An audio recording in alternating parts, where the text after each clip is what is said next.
ایک حدیث پاک سنے ذرا، فرمایا دنیا میں سب سے زیادہ بڑی آزمائش انبیاء کی ہے، اس کے بعد پھر صحابہ، پھر تابعین، پھر تبع تابعین، پھر اولیاء۔ اولیاء کے بعد کن کی ہوگی سب سے بڑی مصیبت؟ فرمایا جس کا جتنا ایمان کا لیول اونچا ہوگا اتنی بڑی مصیبت آئے گی۔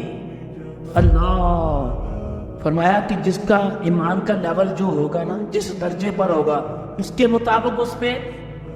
پریشانی آئے گی، اور جس کا ایمان بڑا ہے پریشانی بھی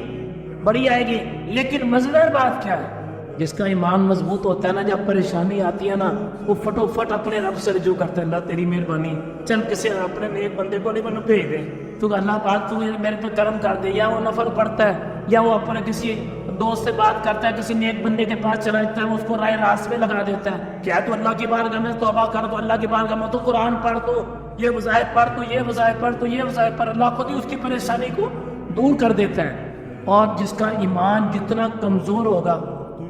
اتنی اس کے اوپر پریشانی آئے گی۔ جس پہ زیادہ پریشانی آ جائے سمجھ جاؤ یہ جو ایمان کا درجہ آپ کا بلند ہونا ہے نا، اس سے پہلے آپ کو پریشانی کا پیپر دینا پڑے گا، اس سے پہلے آپ کو دکھ کا پیپر دینا پڑے گا،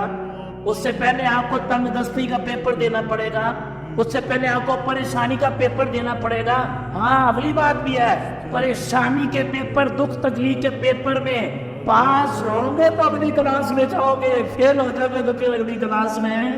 بک بک کرنا، یہ مصیبتیں میرے واسطے رہ گئی ہیں، اس کا مطلب فیل ہو گیا۔